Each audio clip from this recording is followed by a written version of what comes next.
Hello everybody. It's George from Ireland, so welcome to my channel. Anyway, I'm talking about Alistair Darling, who died just a few days ago. So, Mr. Darling, he was best known for being Chancellor of the Exchequer 2007 to 2010. So it was under his watch that the United Kingdom slid into one of the most painful recessions for decades. And for achieving this disaster, bringing about this disaster, he was ennobled. So the price of failure is high for cabinet ministers. He was raised to the peerage as Baron Darling of Rulanish. So he was born in 1953, the same year as Tony Blair, and he's died at the relatively early age of 70. It was actually just 2 days after his 70th birthday. So he was born in Londinium to North British parents, and thence he shifted. His dad was a civil engineer, and indeed, his great uncle had been a Unionist member of Parliament just after the Second World War in Edinburgh, and had been Lord Provost. That's to say, mayor. In Scots cities, they tend to say provost rather than mayor. So now, Darling, he went to school in southern England. Latterly, he went to Caledonia, attended Loreto, a school a little bit to the east of Edinburgh. His only other famous old boy is perhaps Hugo Rifkin, the well-known journalist, son of Sir Malcolm Rifkin, the former Conservative Foreign Secretary. Or who else? Michael Baver, the well-known headmaster, went there. Founded the site of some sort of ancient medieval monastery. Not a terribly academic school, all boys, and the kind of bourgeois intake rather than upper class intake. So despite being an egalitarian, he did not leave that school. You know, he railed against privilege, except of course when he was enjoying it himself. So, but my parents sent me there. Well, first of all, in his day, you could leave school at 15, walk out. You couldn't be compelled to go to school. You could have got yourself expelled. But anyway, he was a hypocrite all the time, a supposed socialist who was a very acquisitive capitalist who died a very wealthy man, I'm told a multimillionaire, which you'll see when his last will and testament is published. As usually the case with leftists, he probably will not have given a bean to the needy, given all of it to his already rich children, just like Viscount Stansgate, that standard bearer of the far left, who was an extremely avaricious and acquisitive capitalist, died a multimillionaire, and never gave a penny to the needy, despite his much vaunted compassion for those who were suffering penury. Anyway, he went to the University of Aberdeen. It was not a terribly good one in Scotland. Involved in student politics there, was a communist at the time, and he was disseminating Marxist literature, decrying British democracy, wanting to turn the United Kingdom into a tyranny like Mao's China or the Soviet Union, with slave labor camps, mass execution, industrial scale torture, things like that. No freedom of association, no freedom of conscience, obviously no freedom of expression, no fair elections, no right to leave the country, anything like that. But fortunately, his dystopian vision did not come to pass. So he qualified as a solicitor, and later he was called to the Scots bar, became an advocate. Because in North Britain, they're called advocates. They're not called barristers, but that's the equivalent profession. In the Republic of Ireland, we call them barristers. Anyway, so he was a local councillor in Lothian. That's the region surrounding Edinburgh, but excluding Edinburgh itself. Used to say East Lothian, West Lothian, Mid Lothian. Mid Lothian is largely Edinburgh.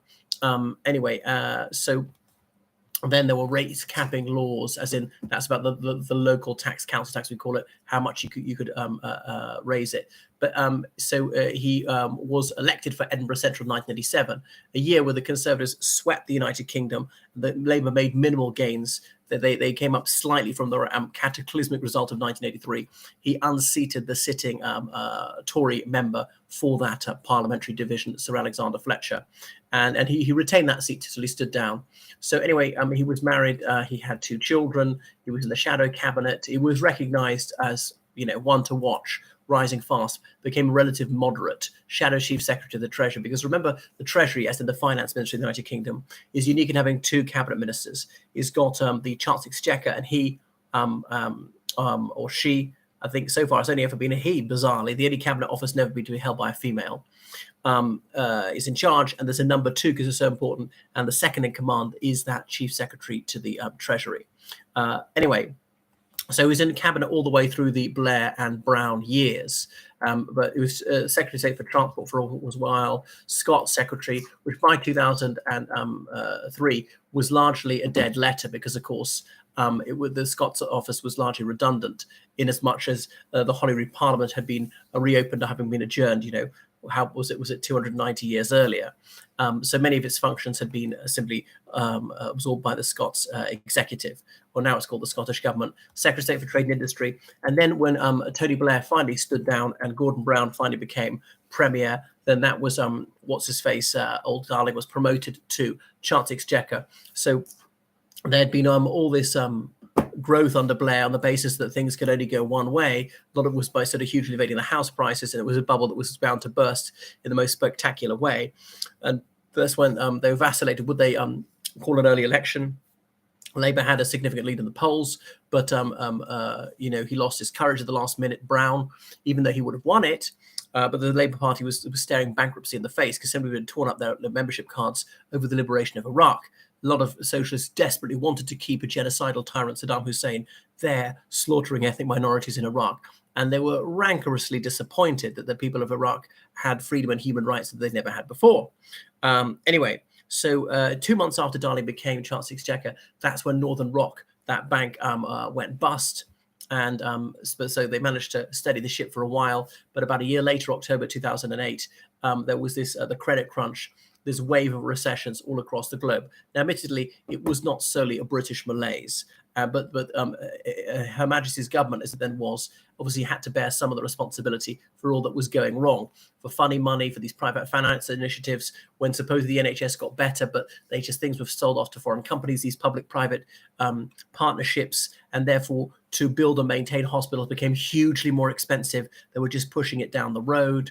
So they brought in management consultants at the civil service who were charging telephone number sums for giving them inane advice, and Alistair Darling was part of all this mumbo jumbo.